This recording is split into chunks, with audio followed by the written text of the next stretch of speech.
Vatva police station દ્વારા સરાહનીય કામગીરી કરવામાં આવી છે, જેમાં અમદાવાદના વટવા પોલીસ સ્ટેશનમાંથી ઓફિસરને ઇન્સ્પેક્ટરને બાતમી મળતાની સાથે જ ઇન્સ્પેક્ટરે ગેરકાયદેસર રીતે વેચાણ થતા કેટલાક એકમો સહિત અન્ય ઘાતક હથિયારો અને વેચાણ કરનાર ઈસમોને હાલ પકડી પાડી છે। ત્યારે અમદાવાદના વટવા પોલીસ સ્ટેશનની આ ઘટના છે। ત્યારે અમદાવાદના વટવા પોલીસ સ્ટેશન ખાતે કેટલાક ગેરકાયદેસર રીતે વેચાણ કરતા હથિયારો સાથે ઇન્સ્પેક્ટર પીબી ઝાલા તથા સર્વેલન્સ સ્ક્વોડના પોલીસ સબ ઇન્સ્પેક્ટર દ્વારા આ બાતમીના આધારે આ ગેરકાયદેસર રીતે વેચાણ અટકાવવામાં આવ્યું છે। એવું હતું કે ગઈકાલે તારીખ 31/7ના રોજ અમોને એક બાતમી મળેલી કે આપણી વટવા પોલીસ સ્ટેશનના હદ વિસ્તારની અંદર રોકડા એક ચેકપોસ્ટ છે, ત્યાં ચેકપોસ્ટ પાસે ફરજ ઉપરના અમારા કર્મચારી છે તેમને બાતમી મળેલી રમેશભાઈને કે કોઈ એક ઇસમ છે એ વેપન લઈને આવવાનો છે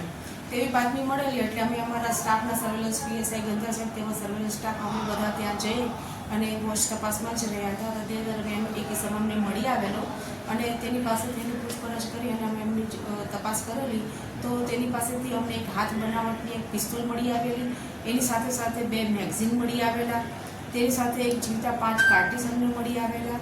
તો તે બાબતેની અમે પછી એમને અમારી પંચો સાથેની અમારી પોલીસ સ્ટેશને એમની કાર્યવાહી કરેલી છે। તેની વધુ પૂછપરછ કરતાં અમને જણાઈ આવેલું કે તે પોતે પોતાનું વેપન છે એ ઔરંગાબાદથી લઈ આવેલો અને ઔરંગાબાદથી લાવી અને જસદણમાં રહેતા એક મોહમ્મદ કરીને દાદુભાઈ કરીને છે તેમને એને વેપન આપવાનું હતું। હાલમાં આ તપાસ દરમિયાનમાં અમને આટલી હકીકત જાણવા મળેલી છે। વધુ તપાસ માટે અમારી અત્યારે હાલ બી કાર્યવાહી ચાલુ છે અને એ બાબતેની હકીકત છે। તે બાબતેની અમે અમારા જે ઈગુજ પ્રોગ્રામ અને અમારી જે બધી હોય છે એની અંદર તપાસ કરેલી છે। તે મૂળ ભાવનગરનો રહેવાસી છે। આરોપી જે છે આરોપીનું નામ છે હુસેન। એ હુસેન બાબતેની તપાસ કરી તો હાલ એના ઉપર કોઈ ગુના દાખલ થયેલા નથી।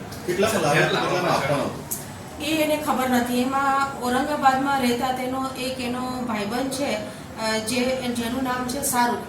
એ શાહરૂખે એને એવું વેપન આપેલી અને કીધેલું કે તારે આ જગ્યાએ જઈ અને આ વેપન તારે આપી દેવાનું છે, ત્યાં તું ઉતરીશ એટલે તને એક ફોન આવશે, એ ફોન છે એમાં આપી દેવાનું છે। આ વેપન ક્યાંથી લાવ્યો છે, કેવી રીતે લાવ્યો છે, કેટલા રૂપિયામાં લાવ્યો છે એ હજુ એ આરોપીએ છે એને પોતે કોઈ જાતની ખબર નથી।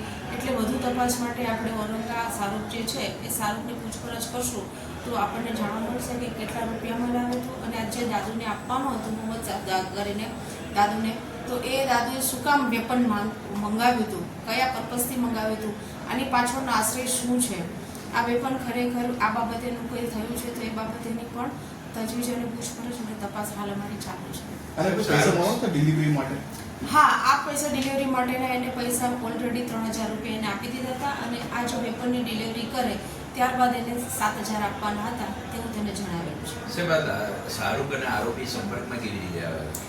આ આરોપી છે હુસેન કરીને છે, જે હુસેન અબ્દુલ શેખ, એ મૂળ ભાવનગરનો રહેવાસી છે। એ 8-9 મહિના પહેલાં છે એ ત્યાં ઔરંગાબાદ રહેવા માટે ગયેલો છે એની પત્ની સાથે, પરિવાર સાથે, અને ત્યાં એ બધું જે સ્ક્રેપનો જે ધંધો કરે છે ત્યાં એની મોહમ્મદભાઈ કરીને એની સાથે ત્યાં ડ્રાઇવિંગનો ધંધો કરે છે। પછી જે આ શાહરૂખ જે છે ત્યાં એની બાજુમાં કોઈ સીટ કવરની દુકાન છે ત્યાં એ કામ કરતો હતો અને બધા આજુબાજુમાં સાથે બેસવાવાળા ઉઠવા બેસવાવાળા 2 મિત્ર વર્તુળમાં છે જેથી એકબીજાના સંપર્કમાં છે। કેરિયર તરીકે કામ કરીને પૈસાની લેતી કરે છે ખરા વસ્તુઓ પહોંચાડવા માટે તેવું કહેવામાં આવ્યું છે?